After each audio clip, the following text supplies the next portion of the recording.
Welcome to legal advocate channel. Legal advocate ચેનલમાં આપનું સ્વાગત છે.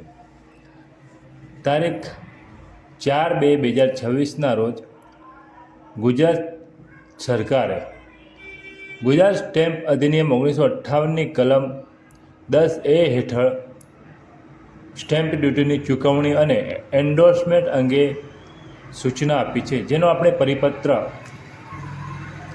વિડીયોના અંતમાં મૂકેલ છે. તો નવા આદેશ મુજબ હવે બેંક, NBFC તથા સરકારી અને સેમી સરકારી સંસ્થાઓએ પોતાના દસ્તાવેજોમાં યોગ્ય સ્ટેમ્પ ડ્યુટી ભરાય છે તેની ખાતરી કરવાની ફરજ પડશે.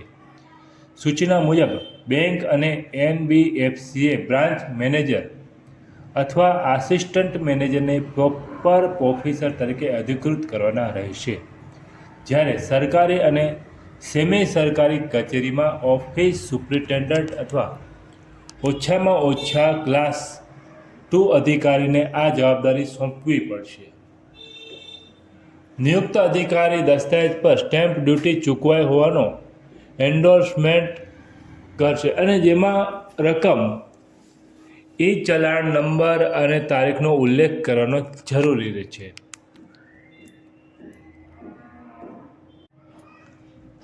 આ મુજબ સ્ટેમ્પ ડ્યુટીની ચૂકવણી અને એન્ડોર્સમેન્ટ અંગે રાજ્ય સરકારે સૂચના જાહેર કરી છે. આપણે આવા વિડીયો સતત લાવતા રહીશું, જેથી તમે આપણી યુટ્યુબ ચેનલ લીગલ એડવોકેટને સબસ્ક્રાઈબ કરી શકો છો અને તમારો કોઈ પ્રશ્ન હોય તો કમેન્ટમાં જણાવી શકો છો. Thank you. આભાર.